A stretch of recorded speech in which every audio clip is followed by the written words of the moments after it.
மதுரை மாவட்டம் திருமங்கலம் அருகே சுரங்கப்பாதை கோரி நடைபெற்ற சாலை மறியல் ஆர்ப்பாட்டத்திற்கு ஆதரவளித்த முன்னாள் அமைச்சர் ஆர்.பி. உதயகுமார் கைது செய்யப்பட்டார். திருமங்கலம் ஆலம்பட்டி கிராமம் சேடப்பட்டி பிரிவில் சுரங்கப்பாதை அமைக்கும் பணி நடைபெற்று வருகிறது.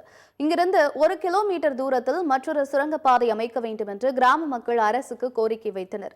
இதுகுறித்து அரசு தரப்பில் எந்தவிதமான நடவடிக்கையும் எடுக்கப்படவில்லை என்று கூறப்படுகிறது.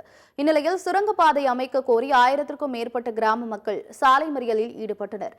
பொதுமக்களிடம் மனுக்களை பெற சென்றிருந்த சட்டமன்ற உறுப்பினர் ஆர்.பி. உதயகுமார் அவர்களுடன் இணைந்து ஆர்ப்பாட்டத்தில் ஈடுபட்டார். அப்போது ஆர்.பி. உதயகுமார் உள்பட 100க்கும் மேற்பட்டோர் கைது செய்யப்பட்டு தனியார் திருமண மண்டபத்தில் தங்க வைக்கப்பட்டனர். அரசுடைய பரிந்துரை அடிப்படையில் இந்த சாலை அமைக்கப்பட்டது. அப்போதே நாங்கள் வைத்த கோரிக்கை, எந்த வீடும் இடிபடாமல் இது புறவழி சாலையாக, இது 4 வழி சாலையாக இருந்தாலும் புறவழி சாலையாக அமைய வேண்டும் என்பதுதான் எங்களுடைய கோரிக்கையாக இருந்தது.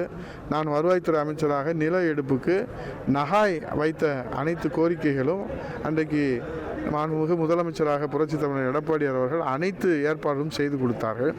அதிலே 2 ஊர்கள் மட்டும், நம்ம ராஜபாளையம் வரை நம்முடைய திருமங்கலத்தில் ஆலம்பட்டியும் அதே போன்று கல்லுப்பட்டியில் சுப்லாபுரத்திலும் தவிர்க்க முடியாத சூழ்நிலையிலே ஊருக்குள் வருகிற போது ஊர் மக்கள் தாமாக முன்வந்து அவருடைய கட்டிய வீடுகள் கட்டிட வீடுகள் இடிபடுகிற போது கூட இந்த சாலை அமைய வேண்டும் என்கிற பொது நலத்தில் தாமாக முன்வந்து பட்டா நிலங்களை அந்த காம்பன்சேஷன் எந்த நிலையில் இருந்தாலும் பொது பயன்பாட்டுக்கு வழங்க வேண்டும் என்று கொடுத்தார்கள்.